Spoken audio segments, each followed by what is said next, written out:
The State Department is now proposing that some visa applicants pay a bond to enter the country. Under the proposal, people applying for business or tourist visas would be required to pay up to $15,000, particularly if they're from countries with high overstay rates.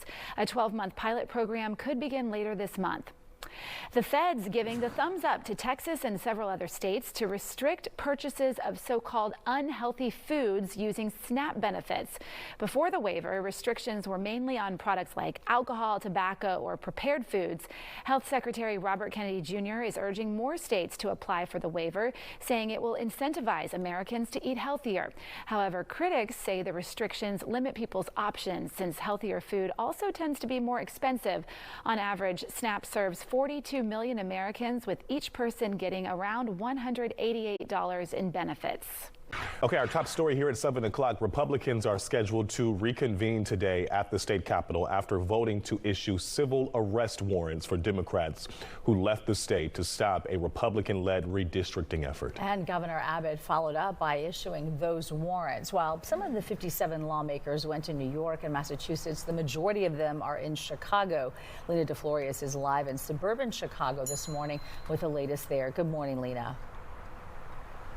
Good morning. And it's no surprise that the majority of them came to Chicago. Remember that Chicago welcomed the Democratic National Convention last year. They've actually held more DNCs than any other city in the country. And so far, Governor J.B. Pritzker has been very welcoming and supportive of these lawmakers. This is actually where they're going to be having a press conference at 9:30. And that's going to include the governor of Illinois, also the head of the DNC, and several of the Democratic lawmakers who have left Texas to block this vote on redistricting. And I can tell you that I spoke to several of them yesterday, and there will be the state representatives, the ones that have left and broken quorum, but there will also be the U.S. representatives. Those are the ones whose districts are being affected. They're being redrawn, and that's going to affect things like District 18, District 19. So some of those districts, those Congress members are going to be here as well at that press conference.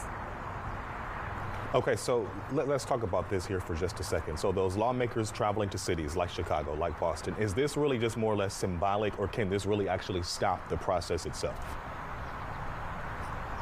It depends on how long they're willing to wait it out. So the last time Democrats broke quorum in Texas, they were away for 38 days. But now they're being fined $500 a day. So in order to really block this vote, they would have to be willing to stay here through mid-December, because that's when the congressional map is due. But if they do that, you tally all those fines, that's $65,000 per lawmaker. And there are limits on where that money can come from. So if they're willing to wait it out, there is the possibility that the map that's already drawn, the one that was redistricted by Republicans in 2021 after the census, that would still stand.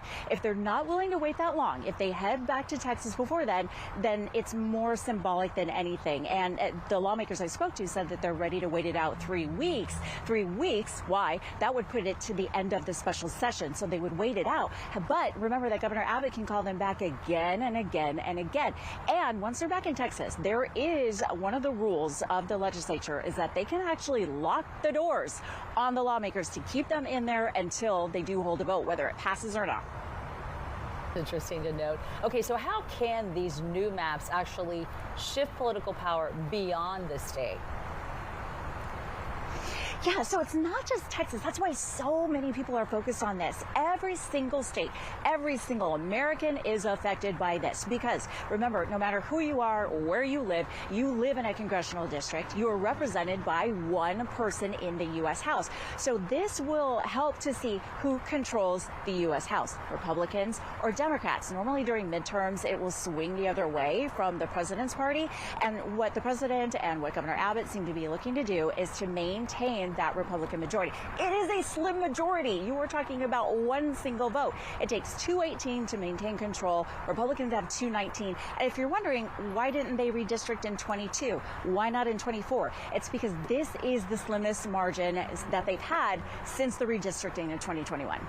All right, Lena, I know you'll be at that news conference a little bit later this morning that you mentioned, and we'll be checking back in with you. Thanks for being there in the middle of it all so we don't miss a beat.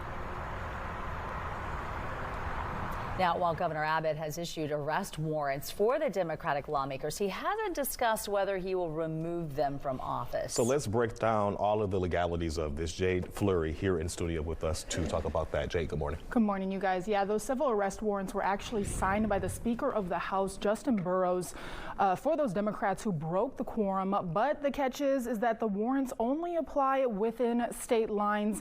And like Lena mentioned, most absent lawmakers are in places like Illinois, New York, and Massachusetts. Texas Democrats left the state Sunday, forcing a standoff between Republicans and Democrats in the House. Their goal to delay that Republican-led push to redraw congressional maps. On Monday, the House voted 85-6 to issue the civil arrest warrants for more than 50 missing lawmakers. The move allows state troopers to detain them and return them to the Capitol. But again, because the warrants only apply in state lines, enforcing them is unlikely while those lawmakers remain out of state. Governor Greg Abbott has asked the Department of Public Safety to assist in tracking them down and has also directed the Texas Rangers to investigate whether any lawmakers violated bribery laws in connection to their travel. Very simply, it would be bribery if any lawmaker took money to perform or to refuse to perform an act in the legislature.